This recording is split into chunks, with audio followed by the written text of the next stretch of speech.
Magandang araw mga kalibel. Magandang araw po sa inyong lahat, saan man kayong dako ng mundo naroroon sa mga panahong ito, sa panonood nyo sa aking travel vlog ni Papa Top. Ayan, lakbay ni Papa Top mga kalibel. So now dito tayo sa Wakra. Tinatawag ito na Wakra Boulevard. At nandito tayo sa bansang Doha, Qatar. Itong lugar na to kung saan tinatawag na Al-Wakra, Al-Wakra Boulevard. Papunta tayo ng city, papunta tayo ng West Bay, Lagoon Mall. Laguna Mall na naman ang ano natin, tawag nila Lagoon Mall or Laguna Mall. So itong binabaybay natin ay ano to, Al-Wakra Boulevard Road going to Cornish. Dadaanan natin yung Orbita Road, tapos Cornish Airport Road. Yan, dadaanan din natin. Dadaanan din natin yung metro station, ng Doha, Qatar. After nitong stoplight, makikita nyo yung metro station dito. Metro means train.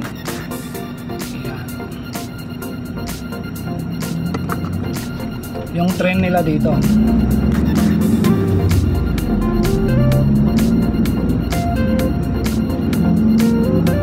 Pero maraming beses ko na ito na vlog.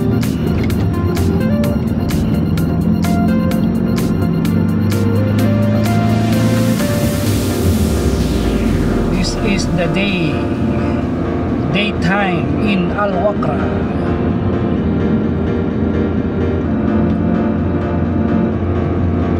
Itong way na to, papunta to ng city. Palabas ka ng Wakra nito. Itong way na to.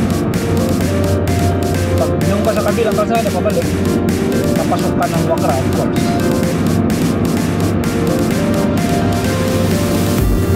Kita mo yung madadaanan natin, Ras Abu Punta si Street. Pag kumanan tayo, mamaya kakanan tayo doon sa overpass. May tulay doon, may overpass. Ayan, natatanaw nyo na yung metro station. Parang ano siya, planeta sa Mars.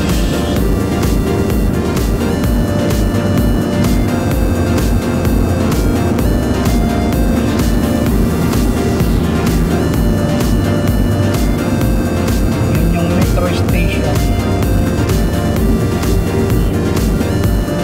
Kanan lang tayo dahil dito tayo sa bandang kanan mamaya.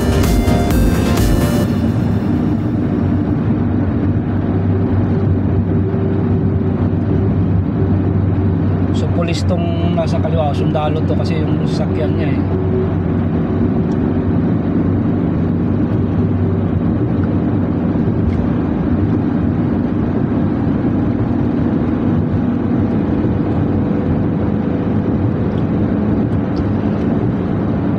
Yan yung metro station, tulay. Yan, dumadaan yung train.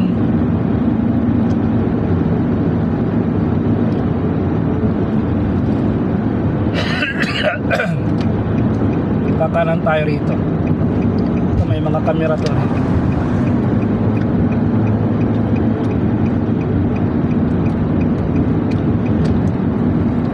May kamera yang sa taas.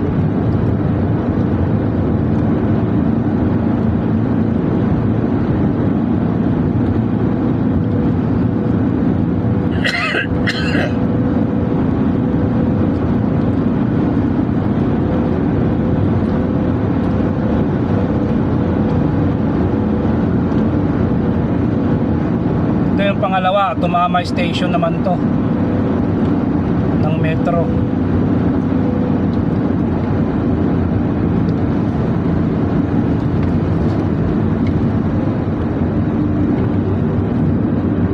subdivision din to guys.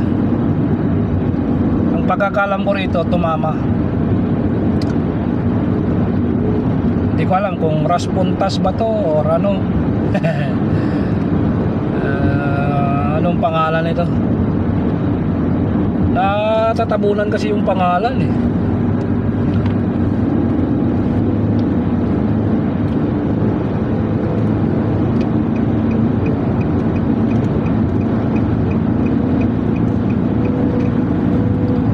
Ayan, papunta na tayo rito ng Cornish Airport, papunta ng Lusail, Pearl, papunta ng Lagoon.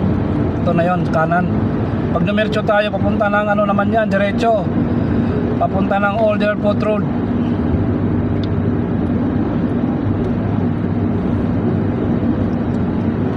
Almatar Kadim, papunta yung diretso. Ito, papunta ng Cornish to Ras Abubud, papunta ng airport.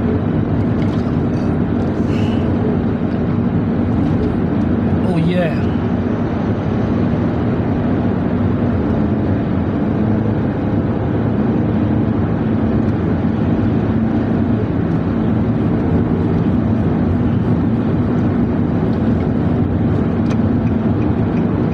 So ito na yung orbital route going Airport Road.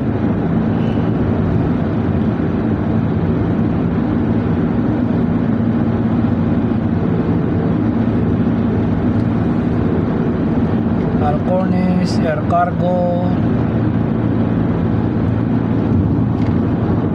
Yan o, number 7 sa taas, Hamad International Airport. Ayun, signage o, sa kanan, Hamad International Airport. Papunta ng airport yan. Doon tayo pumunta nung nakarang araw. Sinundo natin si Ka Joel.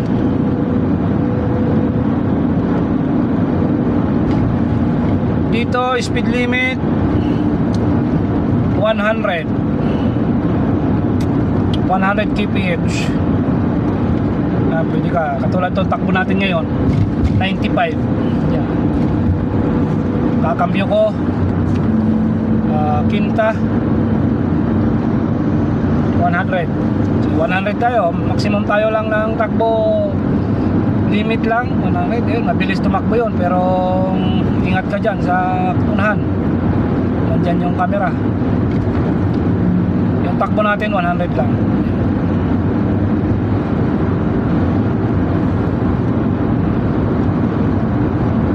Ito yung dinaanan natin last video natin, na may mga ilaw na may kulay-kulay na mga poste. Ngayon walang ilaw, araw eh. Pero pag gabi ang ganda, di ba? May ilaw. Ilaw ng tahanan.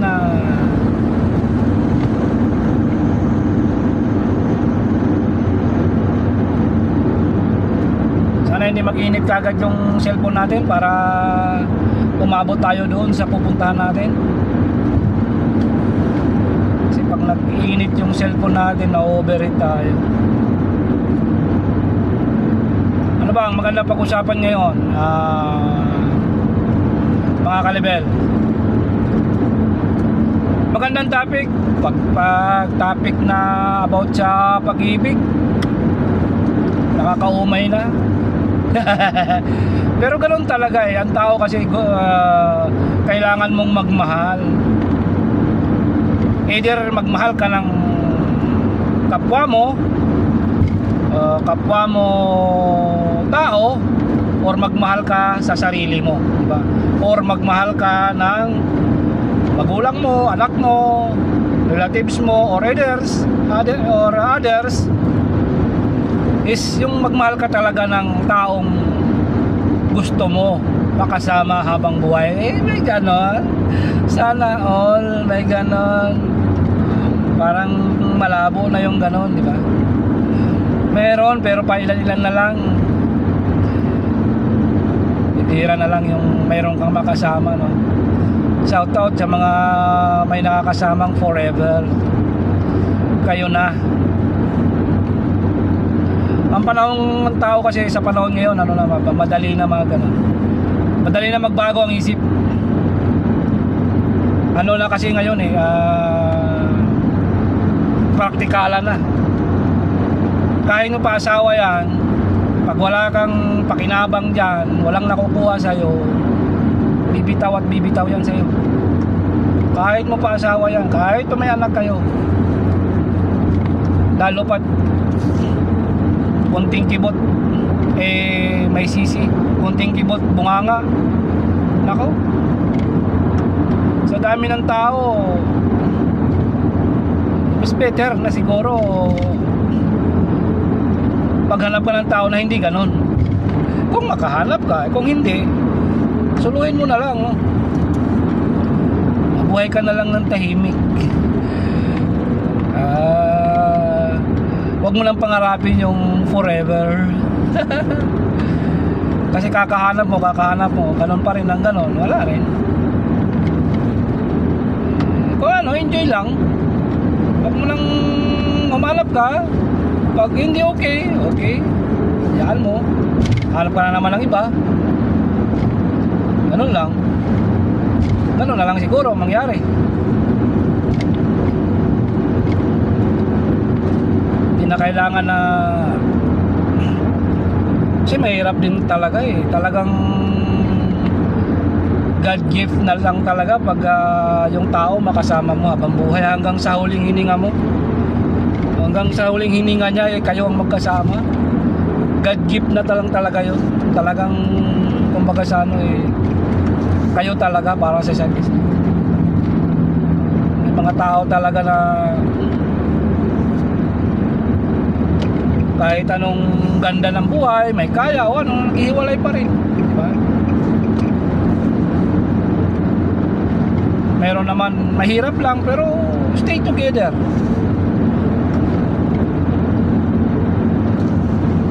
Siguro ganun talaga yung nakatadhana ganun talagang nakatadhana sa'yo. So ang pinakadabis na lang doon, ano man ang dumating sa buhay mo, gumawa ka ng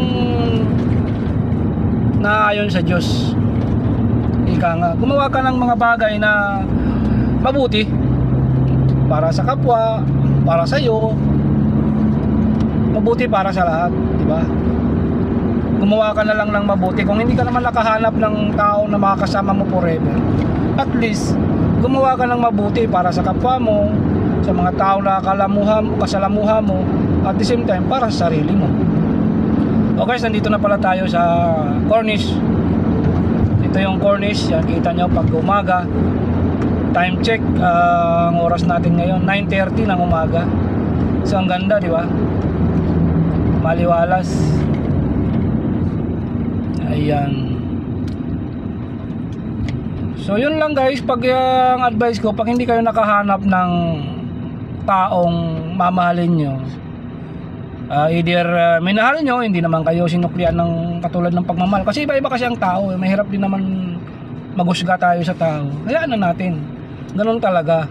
Hindi kayo nagkaunawaan, hindi kayo nagkaintindihan. Ganun talaga Ganun talaga ang reality. So huwag kayong magmukmuk. So ang gawin nyo na lang, kung wala naman kayong minamahal, mahalin nyo na lang yung sarili nyo. At the same time, gumawa tayo ng mabuti para sa kapwa natin at sa sambayan ng Pilipino, di ba? Yung kapwa-tao natin, gumawa na lang tayo ng mabuti. Hindi yung dahil wala tayong kinakasama, maninira tayo. Wag ganun. Maging ano pa rin tayo, maging ehemplo pa rin tayo na tayo ay gumagawa ng mabuti. Kahit sabihin natin single mom ka, single dad ka, gumagawa pa rin tayo ng mabuti para sa ating community, sa ating kapwa-tao. Gawin pa rin natin yung best natin. Para rin naman sa atin yun. Kasi kung maganda yung ginagawa mo, irerespeto ka ng ibang tao. Pero meron mga tao talaga na hindi ma-appreciate kung ano yung ginagawa mong kabutihan. Kasi sabi nga nila, you cannot please everybody. Darating talaga ang point na may mga tao na gumawa ka na ng mabuti, masama pa rin ang tingin nila sa'yo. So okay lang yun. Ganun talagang ganun ang sabi nga ng sabi nga ng maraming kanta dyan na ganun talaga ang kalakaran sa lipunan. Napakasalimuot ng lipunan. Kaya kung anong lipunan natin ngayon, anong mga nangyayari sa lugar natin. Pasalamat na lang tayo. Kasi may mga bansa ngayon na talaga namang nadudurog sa gera, nagugutom, walang makain. Tayo, maswerte tayo. Dahil ang nawala lang sa atin yung minamahal natin, ganun. Yung sabi natin, yung forever natin, yun lang nawala. Pasalamat tayo. At least may kinakain tayo, nakakatulog tayo ng maayos, may trabaho tayo, okay na yun. Pasalamat na natin sa Diyos yun, mga kaibigan, mga kalibel, di ba? Huwag natin ipagmukmuk na nasaktan ako, naghiwalay kami, di kami nakaintindihan, okay lang yun. Kasi yan nangyayari yan because have a reason, kaya nangyayari yan. Have a reason kung bakit nangyayari yan. Mag-overrate na yung cellphone natin, guys. Pag namatay yan, alam na. Nandito tayo sa cornice ngayon. Yun lang, gumawa lang tayo po ng mabuti kasi baka maputol yung ano natin. Gumawa lang tayo ng mabuti para sa kapwa natin, at the same time para sa family natin, at higit sa lahat para sa sarili natin. Ingatan po natin ang sarili natin, guys. Okay? So bago po kayo mag-close ng iyong cellphone, huwag niyong kalimutan mag-share, follow, and subscribe sa aking YouTube channel, Papa Top TV. Kahit walang kwenta yung aking pinagsasabi. Alright, God bless sa ating lahat at mabuhay po tayong lahat. Ingat palagi saan man po kayong dako ng mundo naroroon, mga kalibel. Alright? Alright, rock and roll!